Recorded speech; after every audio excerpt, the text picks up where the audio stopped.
Hola, ¿qué tal? Segundo video del tema 2, que es los trabajos previos, la investigación previa a la formulación de la estrategia. En el video pasado les expliqué qué es la estrategia, pero no es un trabajo sencillo decir la estrategia es y redacta en un parrafito. Eso no es una estrategia. La estrategia se fundamenta y se deriva de investigación profunda, que es donde carecen más los políticos. La mayoría de los políticos son empíricos. Les gusta utilizar el feeling, el colmillo político. Y ellos dicen, no, es que yo tengo tanta experiencia que yo ya más o menos sé por dónde va la jugada.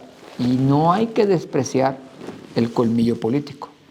Los políticos tienen un muy buen olfato y lo saben utilizar. Pero cuando cambian esas reglas que les platiqué, es como si por primera vez percibes un aroma que nunca habías captado. Entonces te cambia tu percepción. Es muy importante que cuando los mundos son más cambiantes tienes que caer en el uso de la técnica y no solamente de la experiencia y del olfato político. La mejor combinación son las dos cosas. Hoy vamos a hablar de la técnica. El olfato político lo vamos a dejar un poco de lado y lo vamos a poner en eso. Cuando hablamos de diseñar una estrategia tenemos que hacer una investigación. Y la investigación siempre parte de un planteamiento hipotético. En la investigación hay muchas herramientas para investigar, pero podríamos decir que se resumen a documentales, o sea, textos, documentos, informes, estadísticas que ya están. Y la segunda son las de opinión. De ahí hay desde encuestas hasta grupos focales, estudios etnográficos, sociológicos, pero es entender el campo, qué está pasando en la realidad del campo. Entonces, pero las dos, previo a la realización, requieren de planteamiento hipotético. ¿Qué es el planteamiento hipotético? Pues suponer que algo es la causa de, y entonces investigarla y probarla científicamente que eso es. Entonces, la investigación en la estrategia tiene algunos insumos muy importantes y que voy a hablar de ellos. Pero no se trata nada más de copiar información, sino organizarla en función de la hipótesis que tenemos. Creemos que esto va a ocurrir por esta razón. Vamos viendo si eso es verdad. Y entonces empezamos a investigar para plantear la hipótesis. El primer punto en política, recuerden que nos estamos centrando en la investigación política, en la investigación de estrategia política. En otras áreas del saber, elementos. En esto es mi recomendación. ¿Qué debemos investigar? Lo primero que tenemos que tener muy claro en el mapa es algo que se llama agenda setting. La agenda setting es los temas que están puestos en la opinión pública por parte de los medios de comunicación, ya sean tradicionales o digitales. O sea, si la prensa está hablando de algún problema y varias fuentes o varios periódicos, televisión lo están hablando, empiezan a crear una corriente de opinión. Entonces, lo primero que tenemos que investigar para la definición de la estrategia es cuáles son los temas que se hablan en el territorio donde estamos influenciando. Si ahí están hablando mal de mí, bien de mí, de un problema, de otro problema, de un partido, o sea, ¿cuál es la opinión? Porque los medios de comunicación influyen en la opinión ciudadana. Entonces, no podemos dejar de lado esto. Muchos políticos utilizan la síntesis de prensa. La síntesis de prensa como tal, lo dice su nombre, síntesis de prensa. No es análisis de la agenda setting. La síntesis es un insumo para luego hacer el análisis, ver cuál es el tema, en qué sentido va el tema, quién lo dice, qué influencia tiene, si corre peligro mi capital político o no corre peligro. Mientras que la síntesis simplemente me dice, ahí está la noticia. Por lo tanto, es muy importante tener un equipo que nos esté analizando permanentemente cómo se está moviendo la opinión pública en términos de prensa. Luego, tenemos que analizar los resultados electorales. Hablábamos del mercado. ¿Dónde estamos parados? ¿Cuántos votos? ¿En qué territorios estamos bien? ¿Cuáles no estamos bien? Para crear al final de cuentas un mapa de dónde tenemos nuestras potencialidades y nuestras debilidades. calidad de vida y acciones de gobierno. Esta es un poco más compleja, pero tenemos que tener muy claro cuáles son los problemas, expectativas y frustraciones de los ciudadanos y cómo el gobierno, ya sea el que tú estás ejerciendo o ya sea que tú seas oposición, pero cómo el gobierno está intentando resolverlos para encontrar sus debilidades o, si eres gobierno, sus fortalezas. Pero al final de cuentas tenemos que tener muy en cuenta cómo el gobierno interactúa con la problemática ciudadana y eso puede generar un nivel o cociente de tensión o de frustración que permite el cambio. Quiero decirles, para que ustedes estén conscientes, que los cambios electorales son siempre producidos por un estado de frustración, insatisfacción o tensión del ciudadano. Cuando el ciudadano siente que su gobierno o que ese problema no le ayuda o no le resuelve y que le genera más daño, empieza a tener inconformidades y busca alternativas. Por lo tanto, en el capital político y en la estrategia, dependiendo de dónde te encuentres, o buscas evitar esos conflictos o potenciar esos conflictos. No lo sé, depende en qué te encuentres. Pero uno tiene que estar claro que los ciudadanos deben de experimentar. Curiosamente, cuando el ciudadano experimenta situaciones muy favorables, tiende a convertirse en poco participativo de la política. Es mentira que el abstencionismo es por decepción de la política. Esa puede ser una causa, pero no siempre. También la satisfacción del por el gobierno en turno puede generar abstencionismo o baja participación política. El ciudadano tiende a movilizarse políticamente cuando siente que sus condiciones presentes no le son favorables y que le representan una amenaza. Por lo tanto, tenemos que estar muy conscientes de cuáles son las problemáticas y cómo el gobierno la está gestionando.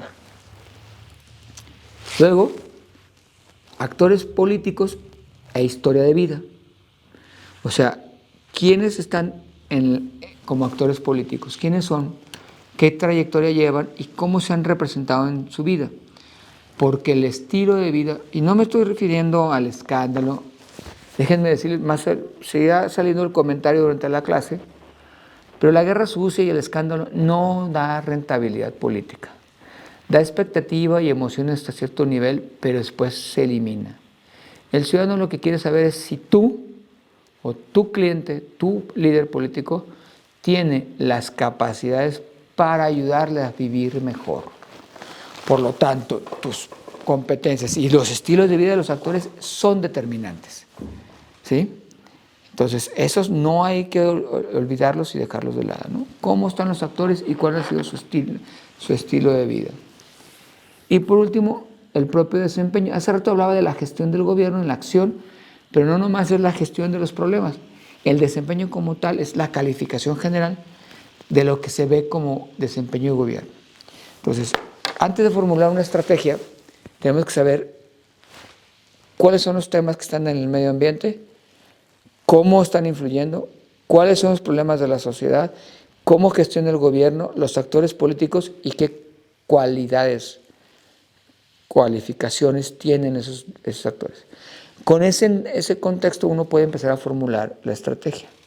En esto quiero aclarar, no es preciso de esta materia, pero una herramienta muy útil sí son las encuestas. Pero ojo, hoy en día en el mercado existen muchas encuestas que son patito, que son de las que muestran quién va ganando, quién va perdiendo y son manipuladas por los medios de comunicación o por algunos actores políticos. La única manera de tener información confiable es que el cliente contrate su propio servicio de investigación e información de la opinión pública y que la construya para sus necesidades y no caigan en el vicio de estar viendo las encuestas que circulan por WhatsApp o por Facebook, que esas tienen bastante sesgo y máxime si son telefónicas o si son robotizadas. Esas son las de menos confiabilidad. Es un poquito como si ustedes quisieran saber un análisis de sangre y en vez de ir a un laboratorio certificado, se van con la comadrona de la colonia y ahí les hacen no sé qué prueba. Algo similar. Entonces tengan mucho cuidado con eso porque cuando estamos hablando de investigación tenemos que ser serios y tenemos que tener un método científico. Si no, mejor no lo hagamos. Otra cosa que quisiera compartirles sobre este tema es que no basta nada más con la investigación, sino que también cuando formulemos la estrategia, pensemos en los terrenos, o sea, ¿dónde queremos que se libre la batalla de la estrategia? Y hay muchas formas. Seguramente algunos han de haber leído el libro de Sun Tzu, del arte de la guerra. No les voy a decir que no es de utilidad, claro que es de utilidad, pero ustedes tienen que pensar que una cosa es la estrategia militar, otra es una estrategia empresarial y otra cosa es una estrategia política. La estrategia de la guerra tiene un propósito: invadir, aniquilar y dominar. La estrategia empresarial tiene un propósito: generar mercado y utilidades económicas. La estrategia política no pretende ni una ni otra. La estrategia política pretende obtener poder político a través del medio de la paz para establecer mecanismos de mejora de calidad de vida de los ciudadanos. Entonces, de tal manera que aquí en esto no existe la guerra. Aunque algunos digan que las campañas es una guerra civilizada, tiene elementos de competencia y pueden utilizarse ciertos principios expresados por Sun Tzu, pero no solamente por él. Hay muchos autores de la estrategia empresarial que también son utilizados y hay otros de estrategia política. Entonces yo quisiera como que aguas y les recomiendo, no piensen en una lógica que no les corresponde, porque sí he visto asesores que les gusta establecer mecanismos para otras ciencias o aplicaciones humanas. La estrategia política tiene sus propios conceptos y sus propias reglas. No es todo lo que dice Sun Tzu, pero sí tiene muchos elementos que podemos tomar. De esto, de hecho, hay un autor que se llama Schroeder, alemán, que habla sobre estrategia política y él va hablando de algunos terrenos o territorios donde dice que cómo combinarlos o cómo jugar la estrategia en función de ellos. ¿Se parece un poco a lo de Sun Tzu? O sea, sí establece que hay condiciones. O sea, si uno no domina el tema, no te metas al tema. Eso se llama un terreno ajeno. ¿Por qué? Porque no eres competitivo.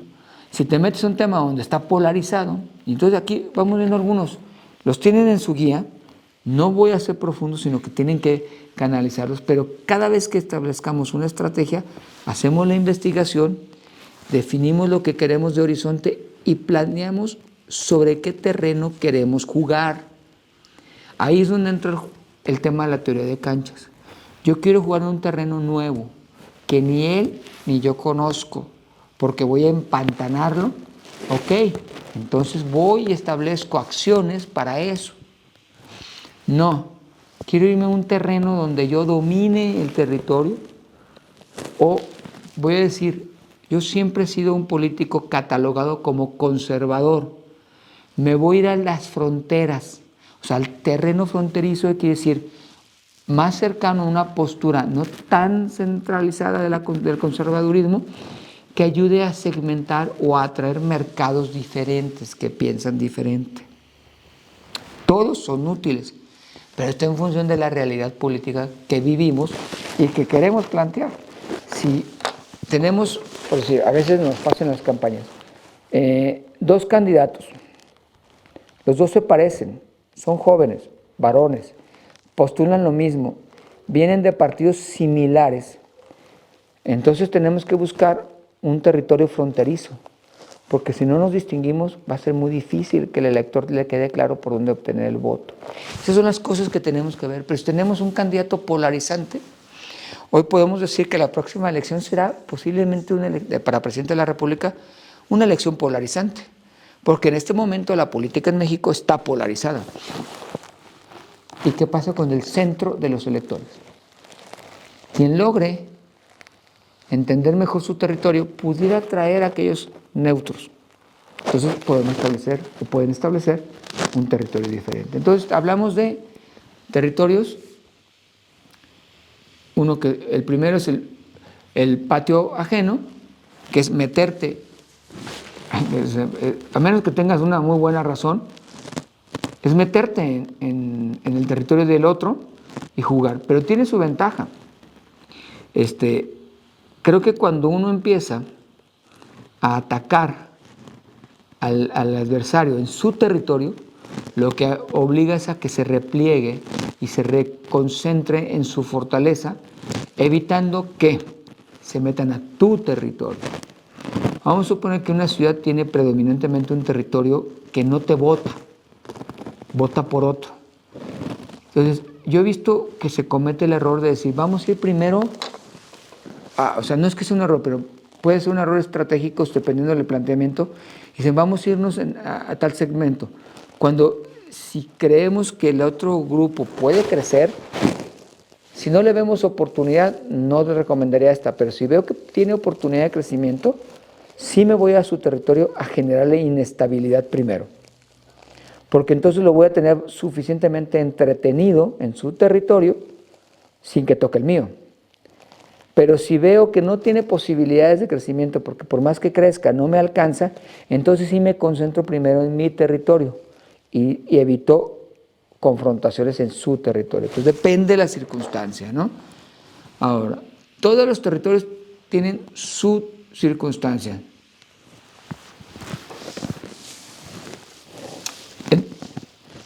Uno que se llama el terreno alto yo le llamo subir la apuesta.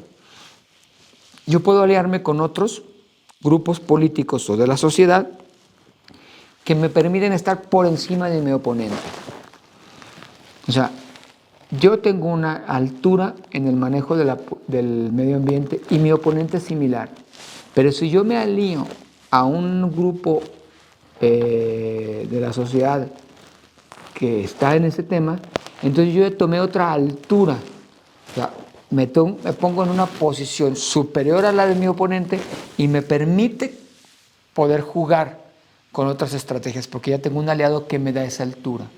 Esto es muy importante porque cuando uno quiere hacer planteamientos estratégicos que tienen que ver con la propuesta, ¿sí? Con propuestas, sí es bueno tener aliados que nos fortalezcan y nos den altura porque eso incrementa la credibilidad de nuestra propuesta o de nuestro discurso, ¿no?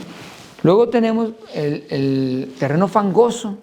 El fangoso, la misma palabra dice, te metes en un tema que tú no dominas, que incluso es poco dominado. Vamos a pensar que vamos a entrar a un debate aquí en México sobre 5G y robótica. Yo tengo mis dudas de que los políticos en México sepan qué significa y qué repercusiones tiene. Todos nos vamos a meter en un tema fangoso. ¿Puede convenir? Puede convenir. Si lo que quiero es que se enfangue mi opositor y luego yo me salga rápido, ahí lo dejo atrapado. O no quiero que piense el elector de una manera que no me interesa, me meto en el fango con todo y mi opositor para que todos estemos metidos en el fango. ¿Se fijan? O sea, juego con distintos territorios en función de lo que yo necesito. ¿Para qué? Para alcanzar más capital político.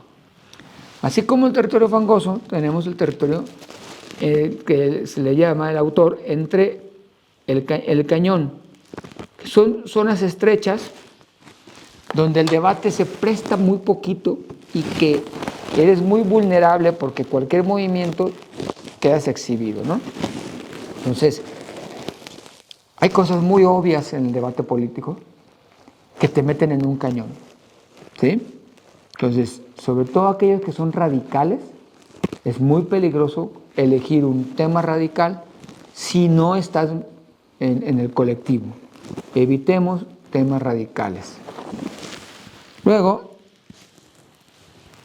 hay otro que le llaman el terreno de la obscuridad. El terreno de la obscuridad la misma palabra dice, donde todo mundo prácticamente desconoce lo que puede ocurrir.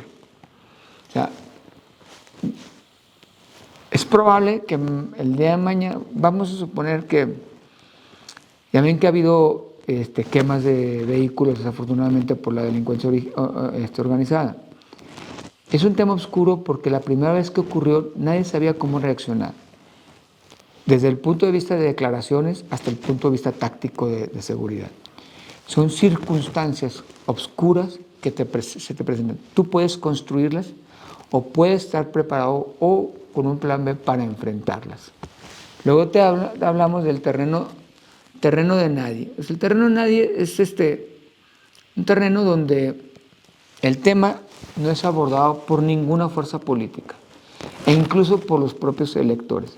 Pero resulta que en la clase pasada decía, podemos construir la agenda y podemos empezar a crear condiciones. Algo que no está hablado por nadie y que nadie lo ocupa como nicho político, lo podemos empezar a construir como necesidad ciudadana. Y entonces luego entramos con la estrategia o con la propuesta. Pero estamos hablando de un terreno de nadie. Y si me conviene, porque la contienda electoral me puede llevar, o la contienda política, el debate político me puede llevar a un tema que yo no soy competitivo, con el tiempo voy preparándome un tema de nadie para yo ser el único competitivo. ¿Se fijan? O sea, cómo jugamos con los terrenos, ¿no? Con los territorios que podemos utilizar, ¿no? Todo esto, de alguna manera, estos terrenos, que además está más claro en la guía educativa, tiene que ver con el líder político. O sea, después de que tenemos el estudio, el análisis y los territorios, el tercer elemento para la formulación de la estrategia es el líder. Muchas veces hacemos una estrategia y ponemos al líder a hacer cosas que no son naturales a él. ¿Por qué? Porque todos en la política, todos los que han ejercido política, tenemos un perfil determinado. Somos más agradables, menos agradables, hablamos más, hablamos menos, proyectamos cierta imagen, tenemos ciertas actividades. He visto campañas donde el Día Internacional del Deporte ponen al candidato a andar en bicicleta y el pobre candidato tiene sobrepeso y no sabe andar en bicicleta. O como aquel que lo sientan en un caballo, o montan en un caballo, porque va a una zona rural y en su vida se han puesto un sombrero. Ojo, el líder tiene unas cualidades y unas competencias que son las que tenemos que aprovechar. Todo lo que vimos, el terreno y la investigación, se sujetan solamente al perfil del líder. Si el líder no lo tiene, aunque parezca una estrategia o una acción política correcta, no hay que aplicarla. Hay un dicho muy popular que dice que lo que natura no da, Salamanca no presta. Lo que quiero decirles es que si de naturaleza ese líder no tiene esas cualidades, no lo hagamos, porque el pueblo, el ciudadano, lo va a notar y se va a dar cuenta. Entonces es muy importante como consultores que profundicen mucho en el estilo de ser, la personalidad, los valores, el entorno social del líder, para que de ahí tomen los elementos que van a dar fundamento a la estrategia. Si él dice que lo que le importa es los pobres y no tiene elementos de conducta donde se muestre que él o lo fue, o les ayuda, o se vincula, es mejor no decirlo. Entonces es muy claro que el perfil del líder determina los territorios y la investigación. Este trinomio o este trípode es el básico para establecer y definir la estrategia como tal. Muchas gracias.